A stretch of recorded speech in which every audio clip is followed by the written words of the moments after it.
The only person who ever really listened to me was my grandpa.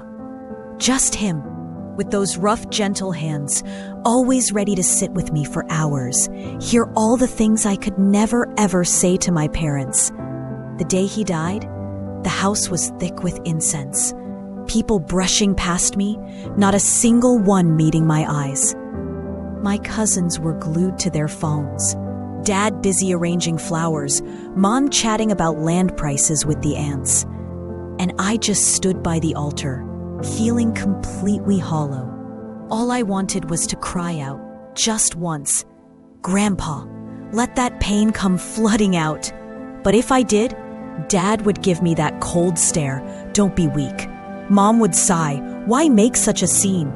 So I stood there, stiff as a statue, my fists jammed in my pockets, trying to hold back these tremors running through me, the fear of being called fragile by my own family.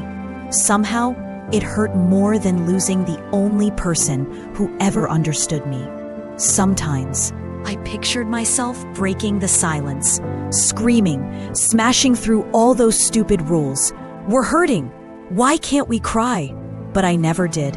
Too afraid of those eyes, cold as stone. Too afraid of feeling even more alone in a place I already didn't belong. That night, after everyone went to bed, I snuck back to the altar. People say the dead can't hear you, but I prayed he could hear my sigh. And for the first time in years, I let the tears fall.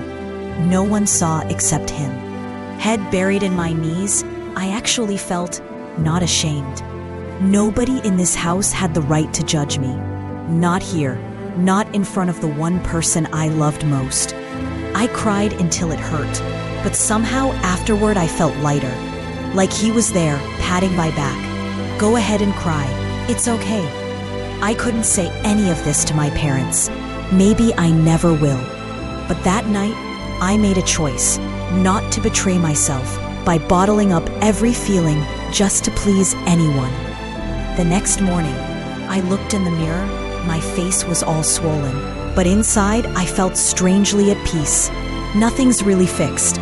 I'll probably be lonely for a long time, but at least now I know there's a place where I can finally be honest with myself, if only in those silent nights after everyone else is asleep.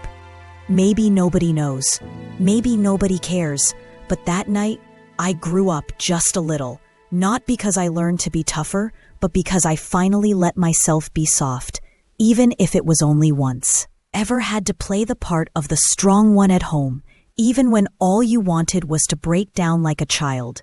Maybe all it takes is giving yourself permission to truly feel, just once. Only then do you find a way through all the cold, silent walls. And if you've had a night like that, well, maybe only you can say what your own tears really taste like.